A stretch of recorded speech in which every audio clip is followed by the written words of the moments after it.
Y'all, it started with this text, $35. Did you approve that charge? How many banks do that? My bank does that, okay? And it just started snowballing. And these thieves got her $160,000. All of her life savings wiped out. Do not come down hard on this lady. She worked and grind hard just so she can try to rest a little bit, okay? Now, Chase Bank, I don't understand why they will not give her back her money. They're saying it's her fault. But the thing about it is, this lady never ever got wire transfers before, didn't even know what one was. And now all of a sudden, y'all are not at fault. They said they tried to contact her. But if she didn't respond, then why would you keep letting her get the wire transfers? Yeah, you need to sue Chase and then take your money elsewhere. I pray that she gets her money back, but let this be a lesson, y'all. Call the number on the back of your card. Go to the website, call that number. Do not answer any text messages from anybody. No phone calls, nothing. Yeah, good morning. And you know, we've all gotten those texts from our bank saying, did you make a particular purchase? Well, next time you'll probably want to read it again and think before you respond. And the woman you're about to meet can tell you why. It's got a lot of cheese on it. Deborah Moss has spent more than a decade running her small catering business. A couple more minutes. In 2021, she says she'd finally saved enough money to slow down and move to rural Guerneville, California. I'm not a young person anymore. I really was relying on just kind of a comfortable life at my age. Good girl. But a few weeks after moving in, she says she got a text saying her bank, Chase, wanted to know if she'd approved a $35 debit card charge from another state. So basically, it's one of those fraud texts. That's right. Did you approve this transaction? Yeah, that's all it was. Just a minor irritant in my day. And of course, I said, no, I don't approve of it. Then the phone rang, showing Chase Bank as the caller, she says. And on the other end? Hello, ma'am. This is Miss Barbara from Chase ATM. I'd like to know if it's okay if I give you a new card. And I said yes. A new debit card. But she says the woman told her before she could issue it, she'd need to verify Moss's identity by sending her a text message and having her read the numbers in the message back to her over the phone. And I would just repeat those numbers to her. And she'd say, that's great. Thank you so much, Miss Moss. Her new card was supposed to arrive in 1 to 2 days, but Moss says the next day Ms. Barbara called, saying FedEx was having trouble locating her home, something Moss says wasn't surprising to her since she'd just moved. Over the next week, Ms. Barbara called several times, Moss says, each time saying there was a problem with delivery of the card, and each time asking Moss to verify her identity by reading back the numbers from those text messages. Moss finally decided to go to the nearest bank branch 30 minutes from her home. And it was here, she says, a supervisor told her. He looks up at me and says, oh no, Deborah, this has been a very active card. As a matter of fact, all the money that you had in there is gone, and you actually owe Chase $895. That's how I was told that somebody had taken all my money.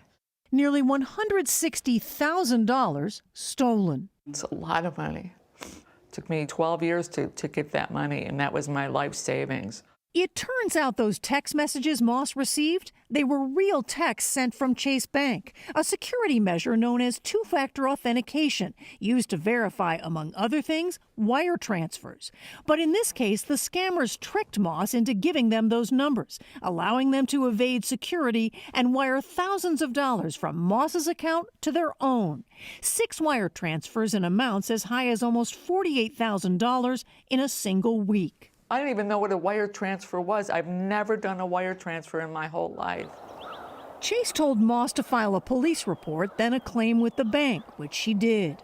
But 5 weeks later, Chase denied her claim and blamed her, writing, "During our review, we found you did not take the appropriate steps to protect your account from theft or unauthorized use."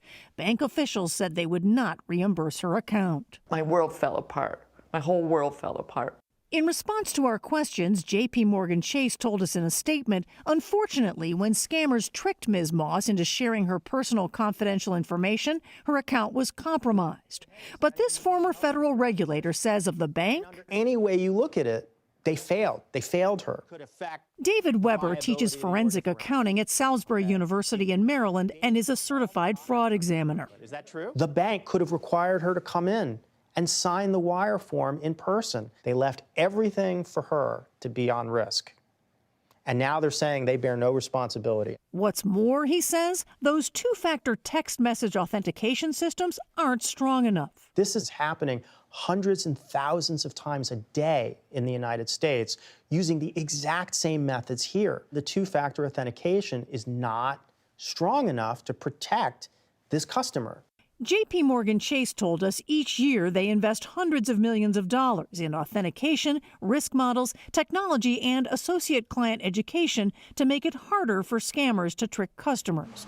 But Moss says, You think of your bank as being someplace that you put your money so that it's safe, but it's not safe. It needs to change. Now, Chase Bank told us they tried to contact Moss at the time with voicemails and emails. She said she never got any of those. But some tips from Chase Bank about protecting yourself here. Do not give out your ATM PIN, your passcodes to anybody. And please don't click on suspicious links in emails or texts. You want to avoid that, guys. Oh, gosh. Anna, I mean, the key word there is suspicious links. How do you know if a link is suspicious? How do our viewers know? Because the scammers got into the account because of that initial click on a link. That's what led them in. How is that prevented? I think you have to really look at these text messages very carefully. I've gotten them, and they look really real. If you have any question at all whether this is actually coming from the bank, and even if you don't, frankly, what you can do is look at the back of your card. The number is on the back of your card. Or go to the website and look for the number. Call that number, then ask, say, hey, I've got this text, but I'm not really sure if it's from you. Can you tell me if it is or not? Yeah, that's good advice there. Wow, that's just an awful story. Scary. She's right. You do put your money in the bank because you think it's going to be safer than under the bed.